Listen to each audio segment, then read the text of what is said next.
स्वागत के साथ आप सभी को मेरा नमस्कार। प्रिय बच्चों, पद्माकर के गंगा लहरी से उद्धृत छंदों को पढ़ने के क्रम में आज हम छंद क्रमांक 4 और 5 की व्याख्या को पढ़ेंगे। छंद क्रमांक 4 इस प्रकार है। जमपुर द्वारे लगे तीन में केवारे को, है न रखवारे से बन के उजारे हैं।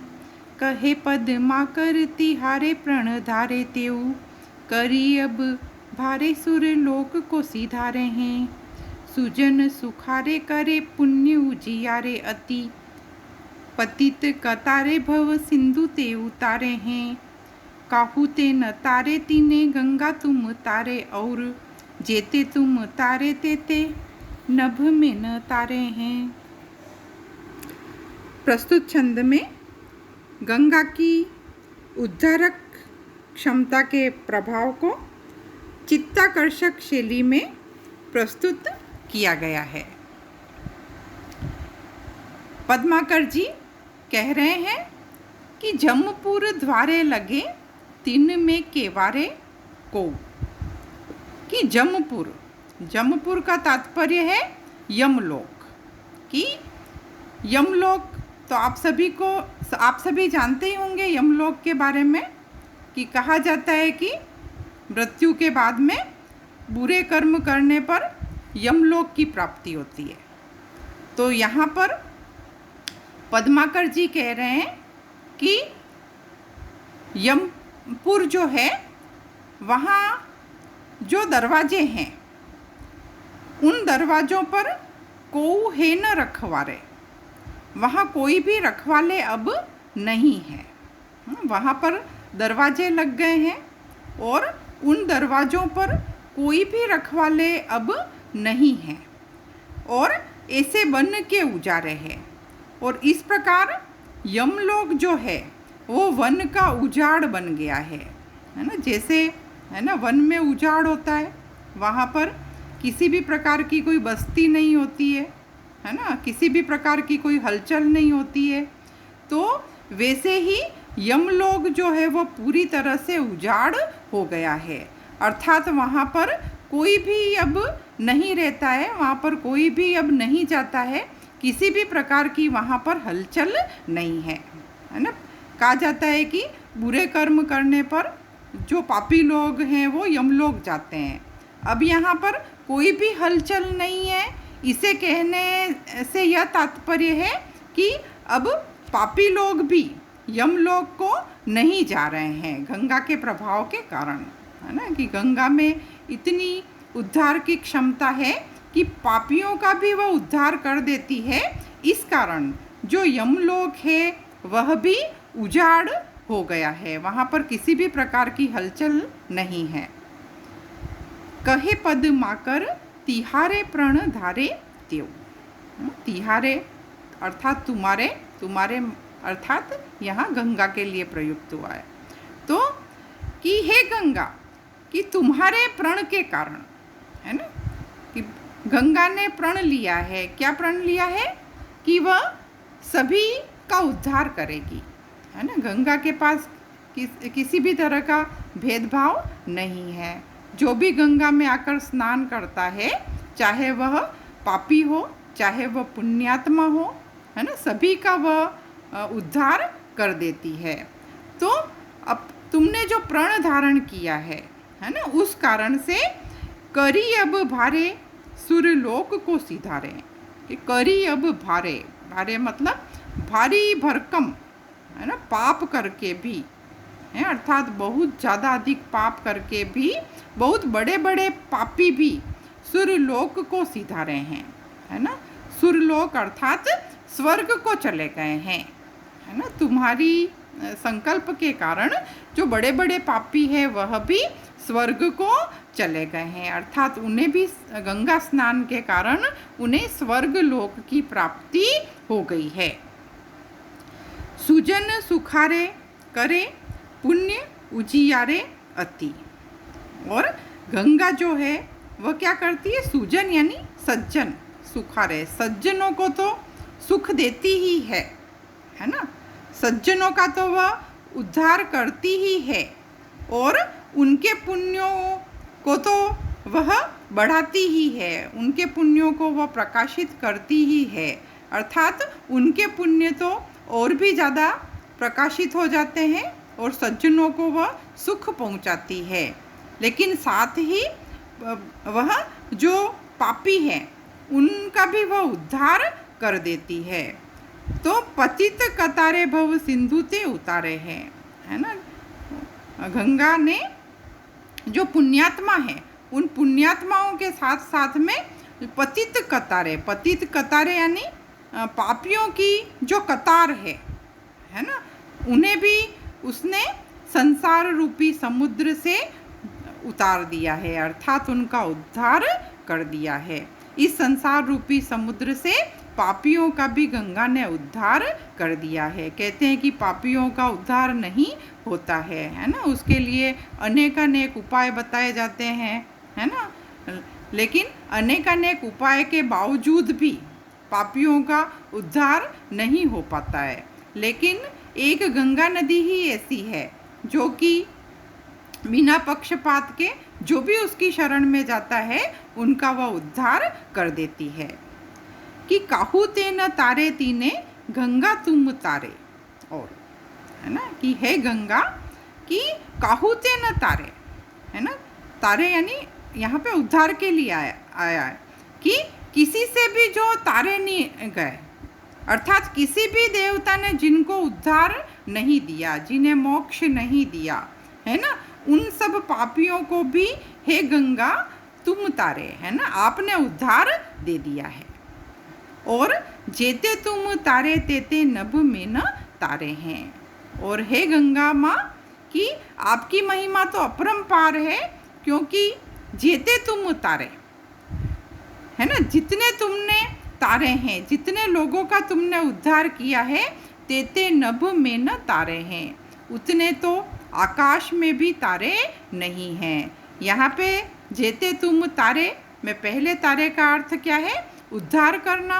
और नभ में न तारे, दूसरे जो तारे शब्द आया है उसका अर्थ क्या है? तारागण अर्थात नक्षत्र। कि आप सभी जानते हैं कि आकाश में जो नक्षत्र, जो तारे हैं वह अगणित हैं, है ना, उनकी हम गणना नहीं कर सकते। लेकिन यहाँ पर गंगा ने तो उन ताराओं से भी ज़्यादा लोगों का उद्धार कर दिया है, अर्थात वो अगणित है, उन्हें हम गिन नहीं सकते। अर्थात जो गंगा है उनकी उद्धारक क्षमता अपरिमेय है और न जाने कितने लोगों का उद्धार उन गंगा माँ ने कर दिया है। तो गंगा की महिमा का, है ना, यहाँ पर गुणगान किया गया है। और यहाँ पर पद्माकर की गंगा के प्रति भक्ति भावना अभिव्यक्त हुई है, इसमें भक्ति रस है। अब अलंकारों को देख लीजिए आप कि सुजन सुखारे, सुजन सुखारे में यहाँ पर छेकानुप्रास अलंकार है। भव सिंधु, भव सिंधु में संसार रूपी समुद्र, इसलिए यहाँ पर रूपक अलंकार है। और जेते तुम तारे अंतिम पंक्ति में जो अलग 2 बार तारे तारे आए हैं, उनमें 2 बार आए हैं, लेकिन उन दोनों का अर्थ क्या है? अलग है, इसलिए इसमें यमक अलंकार है। और इस प्रकार संपूर्ण छंद में अनुप्रासिकता का सौंदर्य तो है ही, उससे एक प्रकार से संगीतात्मकता आ गई है और साहित्यिक ब्रिज भाषा का इसमें प्रयोग किया गया है। अगला छंद आप देखिए, छंद क्रमांक 5। पद्माकर जी लिखते हैं कि कूरम पे कोल कोल हुपे शेष कुंडली है, कुंडली पे फबी फेल सुफन हजार की, कहे पद माकर त्यों फन पे फबी है भूमि, भूमि पे फबी है थिति रजत पहाड़ की। रजत पहाड़ पर शंभु सुर नायक है, शंभु पर ज्योति जटा झूठ है अपार की। शंभु जटा झूठन पे चंद्र की छुटी है छटा, चंद्र की छटानन पे छटा है गंगा धार की। प्रस्तुत छंद में पृथ्वी की पौराणिक स्थिति का चित्रण करते हुए पृथ्वी पर गंगा की श्रेष्ठतम स्थिति का मनोहर चित्रण किया गया है कि कूरम पे कोल, कोलहू पे शेष कुंडली है। इसमें पंक्ति में पृथ्वी की पौराणिक स्थिति जो पुराणों में वर्णित है उसका चित्रण इस पंक्ति में हुआ है कि कूरम पे कोल, कूरम का अर्थ क्या है? कच्छप, और कोल का अर्थ है वराह, और शेष कुंडली अर्थात शेषनाग का फण। तो ये ऐसा पुराणों में वर्णित है कि हमारी जो पृथ्वी है वह कच्छप के ऊपर वराह और वराह के ऊपर शेषनाग स्थित है ना। पृथ्वी के नीचे का जो आधार है वह आधार अत्यंत ही मजबूत है ना। और ये दोनों भगवान विष्णु के अवतार भी माने जाते हैं, कच्छप और वराह अवतार। और इन्होंने ही पृथ्वी को आधार देने के लिए पृथ्वी के सबसे नीचे यही अवस्थित हैं, कच्छप और वराह, और उसके ऊपर शेषनाग है ना। इन तीनों के कारण पृथ्वी को बड़ा आधार प्राप्त हुआ है और बड़ी मजबूती से पृथ्वी जो है वह अवस्थित है। तो शेष कुंडली है ना, इनके ऊपर शेषनाग शोभित है। कुंडली पे फबी फेल सुफन हजार की, और फबी का अर्थ है शोभित और फेल का अर्थ है फैली हुई है। और कुंडली पे जो शेषनाग की जो कुंडली है उसके ऊपर जो शेषनाग के हजारों फन जो है वह सुशोभित हो रहे हैं है ना। हजारों फन है, शेषनाग है वो है ना, बहुत बड़ा नाग है, वह साधारण नाग नहीं है ना कि उसका एक फन हो है ना। ऐसा माना जाता है कि हजारों उसके बड़े मजबूत फन हैं और उन फनों के ऊपर ही हमारी जो पृथ्वी है वह टिकी हुई है। हमारी पृथ्वी जो है वह सुशोभित हो रही है। कहे पद्माकर त्यों फन में फबी है वो है ना। फबी यानी सुशोभित है ना कि हमारी जो पृथ्वी है वह शेषनाग के उन्हीं फनों के ऊपर सजी हुई है। भूमि पे फबी है स्थिति रजत पहाड़ की, और भूमि पर है ना। अब पृथ्वी पर फबी का अर्थ है सुशोभित है, रजत पहाड़ यानी सफ़ेद रंग के पहाड़ अर्थात हिमालय कि उस हमारी पृथ्वी पर क्या अवस्थित है? रजत पहाड़ यानी हिमालय के पहाड़ जो है वह अवस्थित है ना। हिमालय के पहाड़ है उस भूमि पर है ना, जो हमारी पृथ्वी को अत्यंत सुंदरता प्रदान करते हैं और उसके महत्व को बढ़ा देते हैं, उसकी पावनता को, पवित्रता को बढ़ा देते हैं।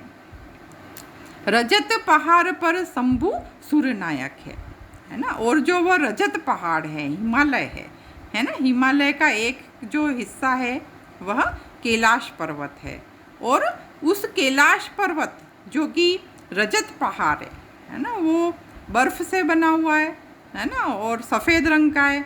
उसके ऊपर शंभु सूर्यनायक है। सूर्यनायक यानी देवताओं के स्वामी शंभु शिवजी उसके ऊपर विराजमान हैं। और शंभु पर ज्योति जटा झूठ है अपार की, और शिवजी के मस्तक पर जो जटाओं की अपार शोभा विद्यमान है ना। शिवजी अपने मस्तक पर जटाएं बनाते हैं और उस केश राशि की जो ज्योति है उसका जो सौंदर्य है वह अपार है। शंभु जटा जूटन पे चंद की छुटी है छटा। और उन शिव जी की जटा जूट में चंद्रमा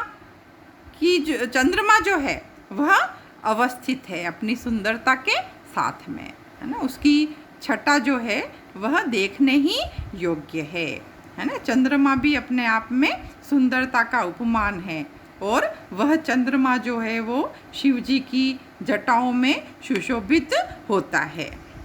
और चंद की छटानन पे छटा है गंगाधार की।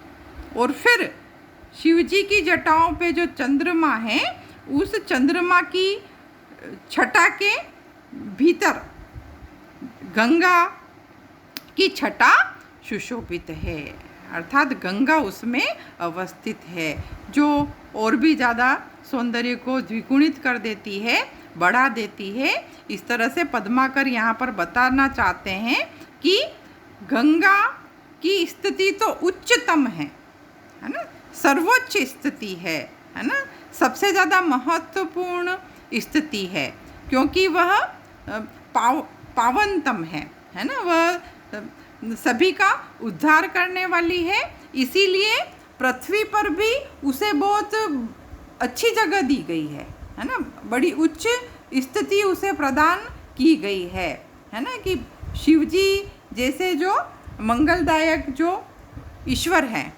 उनकी जटाओं में चंद्रमा के साथ में वह अवस्थित है, तो वह उसके महत्व को निरूपित कर देता है और उनकी पतितोद्धारक जो क्षमता है उसे भी वह बता देता है। तो इस प्रकार इसमें भी गंगा के प्रति भक्ति भावना व्यक्त की गई है, इसलिए इसमें भक्ति रस है। अलंकार देख लीजिए आप कि कोल कोल्हू में छेकानुप्रास अलंकार है, फबी फेल में भी छेकानुप्रास अलंकार है,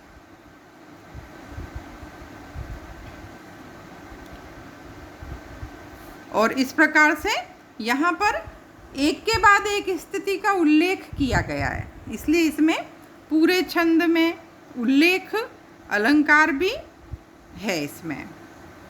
इसके साथ ही साहित्यिक ब्रिज भाषा का प्रयोग किया गया है और इसके साथ में ही इसमें कवित्व छंद है, जिसे मनहरन या गणाक्षरी छंद भी कहते हैं। और इस छंद में ढलकर भाषा और भी ज़्यादा अपने प्रवाह को, अपनी मधुरता को अभिव्यक्त करती है। धन्यवाद।